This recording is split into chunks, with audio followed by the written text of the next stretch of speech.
Smartphone na pang baragan ba ang hanap nyo guys? Well, pakiramdam ko ito na ang perfect dyan. Natapon ko na, nalagyan ng tubig or pinuskus ko na ng kung ano-ano, pero napakaganda pa rin tingnan. Plus, napaka-premium looking guys para sa napakamura din niyang presyo. And eto na ngayon guys, si Itel S25 Ultra. Alam nyo, ang una-una kong napasa dito at nagustuhan ko sa phone na to is pagka-unbox ko pa lang is halos kompleto na yung laman ng kanyang box. Kagaya na lang ng tempered glass. Alam natin na pagka-curve is mahirap hanapan ng tempered glass. So dito, meron na agad kasamang tempered glass.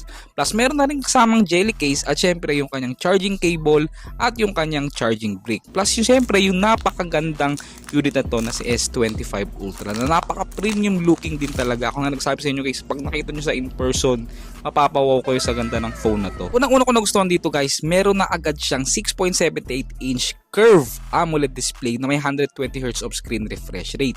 Plus meron na rin siyang 8+8GB of RAM and 256 of internal storage. May Unisoc T820 na chipset, 50 megapixel na main camera at 5000 mAh capacity na battery. Ganyan kasiksik at kaganda yung specs niya guys for under 8,000 pesos. And plus points pa dito guys, bukod sa napakaganda at affordable ng phone na to, sobrang tibay din talaga. Ako nagsasabi sa inyo, ilang araw ko na siyang gamit, tinrap test ko na siya, iba't ibang klase ng drop test, hindi talaga siya nagkakaroon agad-agad ng gasgas. So talagang maganda at matibay yung kanyang build quality. Plus yung kanyang display is merong Corning Gorilla Glass 7i na protection. So di ba guys, kung makikita nyo, magigil na ako sa pagtastas dito gamit yung aking susi. Pero ni isang gasgas wala akong nakikita. Ganong kaganda yung protection dito sa phone na to.